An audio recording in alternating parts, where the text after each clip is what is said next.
Источник Таша-Эр-Чокрах расположен в красивейшем месте Качинской долины, близ села Кожды-Кермен, в устье ущелья Таша-Ир. У источника несколько названий, одно из которых – Земзем-Суву, то есть вода Земзем, зафиксировано на топонимической карте Игоря Белянского. Очевидно, родник называли так по аналогии с почитаемым мусульманами источником, расположенным в Мекке, из-за вкусной воды. Есть 3 родника Таша-Ир, 2 из них бьют выше в горах. Самый известный из них нижний, оформленный в виде чешме.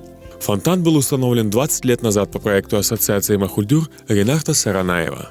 Реконструировали жители местных деревень, составляли совместно проект, вызывали неких инженеров для того, чтобы пробили непосредственно само русло воды, указали правильно, где идет каптаж, как вода собирается и как ее довести до чешме. Первоначально цель была все-таки дать людям воду, потом обращать внимание на эстетику. Поэтому в ход шли самые простые материалы. Ну, естественно, какой-то прообраз формы, соответствующий неким историческим нашим формам традиционным, мы старались заложить. Источник использовался людьми даже в древние времена.